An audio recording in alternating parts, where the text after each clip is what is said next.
Hello friend. जैसे कि आप लोगों को पता है, मैं आप लोगों के लिए रोज एक वीडियो बना के ला रहा हूँ। उसमें आज मैंने एलटी साइंस के लिए एक मॉक टेस्ट तैयार किया हुआ है। ओनली इसमें केमिस्ट्री क्वेश्चंस रहेंगे। आप प्लीज इसको देखिए, आपके लिए फायदेमंद रहेंगे। और मैं इसी तरीके से आपके लिए 10-15 क्वेश्चन डेली जितना हो सकेगा मेरे से मैं डेली आपके लिए लाऊंगा, जो कि आपको बहुत ज्यादा हेल्प करेंगे एग्जाम में। देखते हैं इसी में फर्स्ट क्वेश्चन जो हमारा है, which of the following option represent the correct bond order. अब देखिए, बॉन्ड ऑर्डर मान लीजिए आपको आता है या नहीं आता है, इसके लिए मैं एक ट्रिक बता रहा हूँ।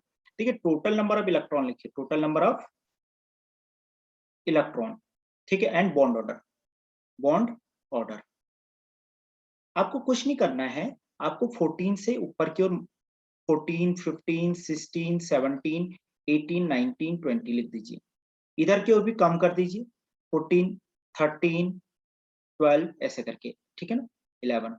अब आपको क्या करना है, 14 का जो बॉन्ड ऑर्डर लिखना है वो लिखना है 3।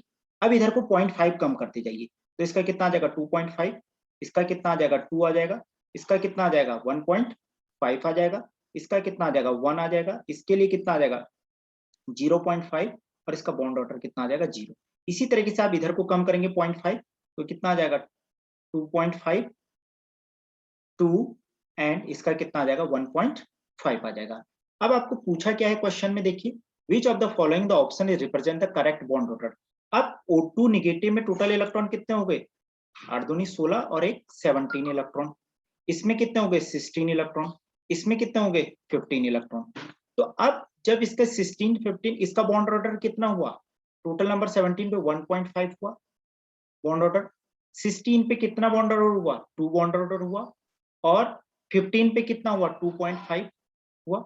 तो अब आप देखिए कि सबसे ज्यादा बॉन्ड ऑर्डर किसका है 2.5, 2.5 सबसे ज्यादा, फिर उसके बाद 2, एंड देन यानी कि ऑप्शन गलत है, ठीक है ना। तो सबसे ज्यादा किसका देखना है आपने, O2 पॉजिटिव, सबसे ज्यादा O2 positive, then O2, then O2 negative, यानी कि आपका ऑप्शन कौन सा, डी ऑप्शन आपका क्या है करेक्ट ऑप्शन।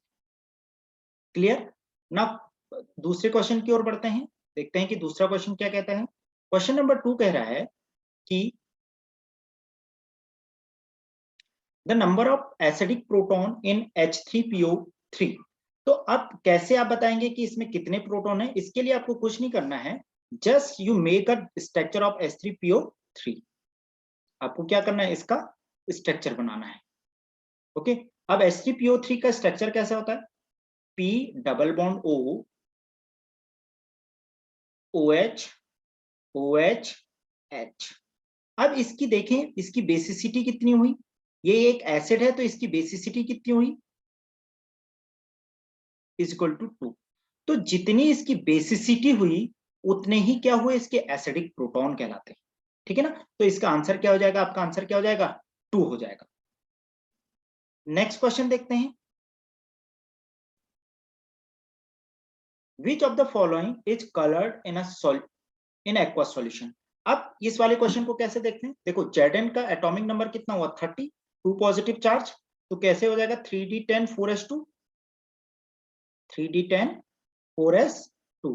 अब Zn 2 पॉजिटिव का मतलब कितना हो गया, 4s2 से इलेक्ट्रॉन चले जाएंगे, 3d10 बचा, 3d10 का मतलब कितना हुआ, सारे के सारे डी में फुली फिल्ड है, all the electron are full field.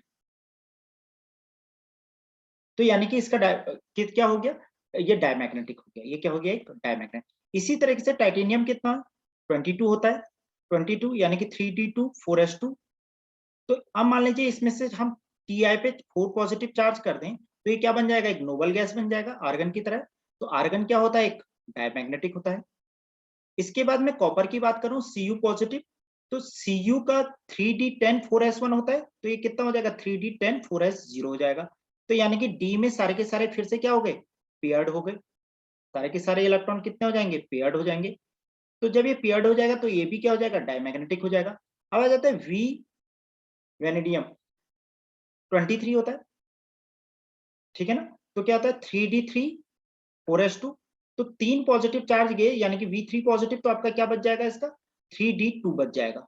जब d2 बच जाएगा तो d में कितने इलेक्ट्रॉन बच गए आपके अनपेयर्ड इलेक्ट्रॉन, एक 2 अनपेयर्ड इलेक्ट्रॉन आ गए। तो 2 अनपेयर्ड इलेक्ट्रॉन आ गए तो ये क्या हो गया आपका पैरामैग्नेटिक नेचर। तो पैरामैग्नेटिक होगा। याद रखना, जो पैरामैग्नेटिक होते हैं वो कलर्ड होते हैं, जो डायमैग्नेटिक होते हैं वो कलरलेस होते हैं। तो ये पैरामैग्नेटिक है तो ये क्या देगा, कलर्ड होगा। तो आपका आंसर क्या हो गया इसमें, डी। नेक्स्ट क्वेश्चन की ओर बढ़ते हैं। Next, the oxidation state in the brown ring complex. देखिए यहाँ पे ये वाले क्वेश्चन को बिल्कुल याद रखिएगा। एक आता है ब्राउन रिंग कॉम्प्लेक्स, क्या होता है, पहला चीज ये, तो इसका फॉर्मूला क्या होता है, एक तो ये फॉर्मूला आप लोगों को याद रखना है। दूसरा चीज कि इसका ऑक्सीडेशन स्टेट क्या होता है। देखो बच्चे क्या गलती करते हैं कि NO का -1 ऑक्सीडेशन स्टेट ले देते हैं। देखो आप क्या करें, Fe का x प्लस वाटर क्या होता है 0, तो 5 × 0। एंड NO का क्या होता है मैं बता रहा हूं, याद रखिएगा +1। और SO4 का कितना, -2 इक्वल टू 0। यहाँ पे यही चीज जब तक गलत करते हैं बच्चे, यहाँ पे +1 की जगह -1 ले लेते हैं, ठीक है ना। तो x + 0 और यहाँ पे कितना आ जाएगा, -1 इक्वल टू 0। तो आप देखेंगे तो x इक्वल टू कितना आ जाएगा, +1। ये बहुत बार क्वेश्चन पूछा गया है, ये बहुत इंपॉर्टेंट क्वेश्चन है कि आयरन एक ही ऐसा केस है, ये ब्राउन रिंग वाला, जहां पे क्या दिखाता है, +1 ऑक्सीडेशन शो करता है। अदरवाइज +2 एंड +3 ही मैक्सिमम आपने देखा होगा। ओके, नेक्स्ट क्वेश्चन देखते हैं कि इफ द, ये किसका है, सॉलिड स्टेट का है। देखिए इसके लिए भी एक ट्रिक मैं आपको बताता हूँ कि बॉडी सेंटर है और ये है, तो इनके spare symbol of the represent, how to represent, okay, कि इनका रेशियो क्या होगा पूछ रहा है। तो आप लोगों को क्या करना है कि आप लोग sin 90 की वैल्यू पता है आपको, मैं एक चीज बता रहा हूँ, फिर उसके बाद sin 60 की वैल्यू याद है, याद रहना है हमेशा, और उसके बाद sin 45। sin 90 की वैल्यू कितनी होती है, 1। sin 60 की वैल्यू कितनी, √3/2 होती है। sin 45 की वैल्यू कितनी होती है, 1/√2 होती है, ठीक है ना। अब इन सब का ये चीज a लगा दो, इनके साथ, सबके साथ क्या ऐड कर दो, a, मल्टीप्लाई बाय a कर दो, multiply by a, multiply by a। ये इनकी क्या निकल गई, डायमीटर का फॉर्मूला होता है, याद रखना। ये होता है सिंपल SCC के लिए, ये किसके लिए, BCC के लिए, और ये किसका होता है, FCC के लिए। अब जब इसका रेडियस निकालना होता है, तो रेडियस इक्वल टू क्या होता है आपको पता है, d/2 होता है। तो यहाँ पे रेडियस निकालना है, तो ये कितना हो जाएगा, a/2। ये कितना हो जाएगा, √3/4a, और ये कितना हो जाएगा, 1/2√2a। तो आपका कौन सा ऑप्शन से ये हो गया, a/2, √3/4a और ये वाला। तो यानी कि option number C is the correct answer.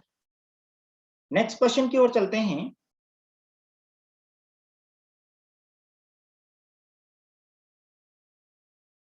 देखिए एक सॉल्यूशन का क्वेश्चन पक्का आएगा, यहाँ पे देख लीजिएगा कि कैसे इस क्वेश्चन को कैसे सॉल्व करेंगे। क्या करेगा, 5 ml of NaCl, 20 ml of N/2H2SO4 and 30 ml of acid. यहाँ पे सारे के सारे क्या कर रखे हैं, एसिड में। फिर लास्ट में जब मिक्स करने के बाद उसमें फिर वाटर मिला दिया, एक्स्ट्रा सॉल्वेंट, और 1 लीटर कर दिया। फिर बताना है कि आपको इसका रिजल्टेंट का सॉल्यूशन कितना होगा, फाइनल आंसर आपको ये बताना है।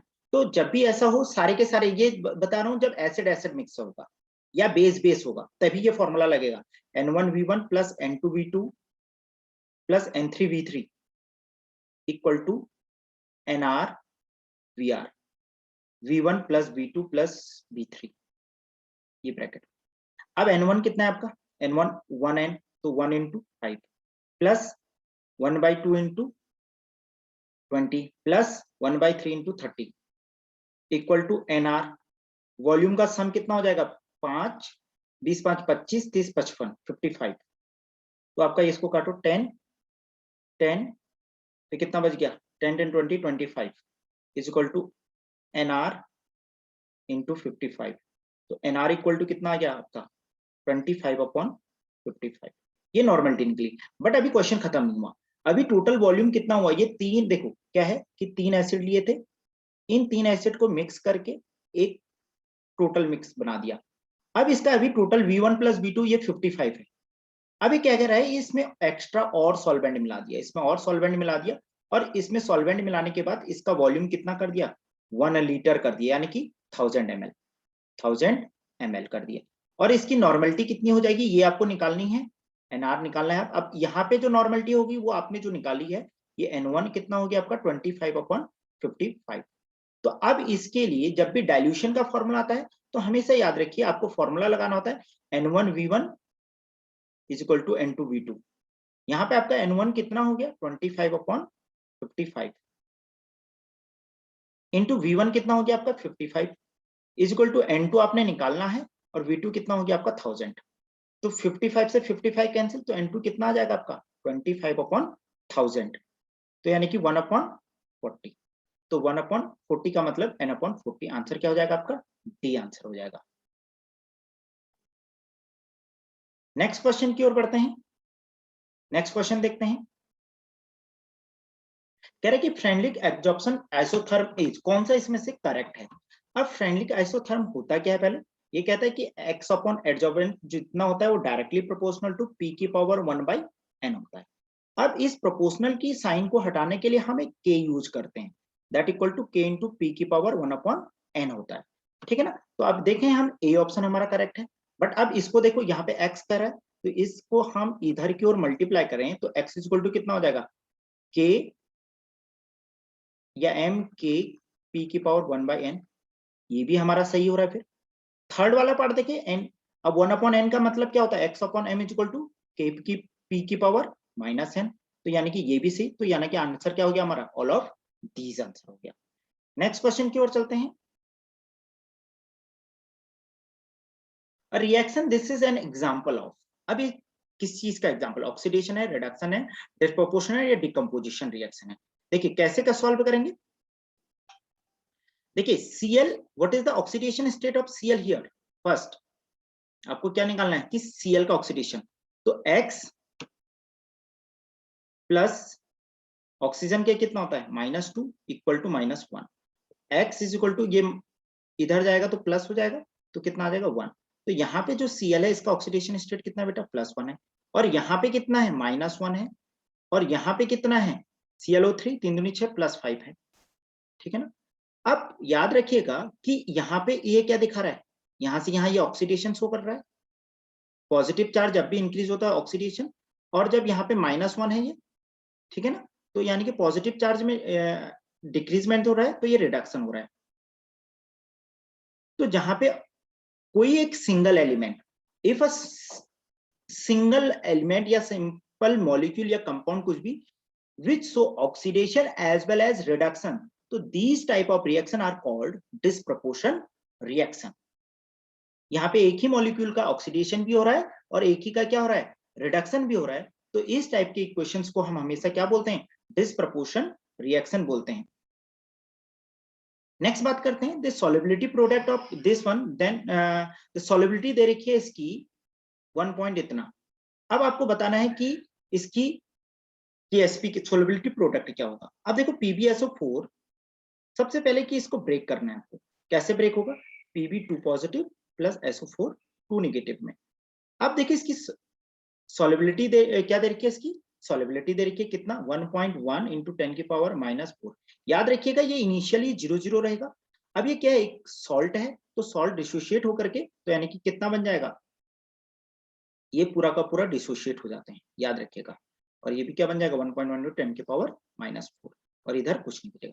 तो आप देखिए दूसरा तरीका बता दूं, आप इनिशियली इसको S लेंगे, या आप ऐसे नहीं करना चाहें ऐसे कर सकते हैं। इनिशियली आप इसको S लें, इसको 0 लें, तो ये कितना बन जाएगा? SS बन जाएगा। तो KSP जो होता है वो कंसंट्रेशन ऑफ प्रोडक्ट होता है। Pb2 positive and SO4 2 negative का कंसंट्रेशन होता है। तो कितना हो जाएगा? इसका कंसंट्रेशन कितना है? अब S into S S square, या आपका दो 1.1 इंटू 10 की पावर -4, और इसका भी सेम 1 इंटू 1 10 की पावर -4, यानी कि मैं डायरेक्ट कर दूं स्क्वायर, तो इसका स्क्वायर कितना हो जाएगा? 11 का स्क्वायर 121, और 1 टू 2 पॉइंट इंटू 10 की पावर -8। तो आंसर क्या हो जाएगा? ए आपका करेक्ट आंसर हो जाएगा।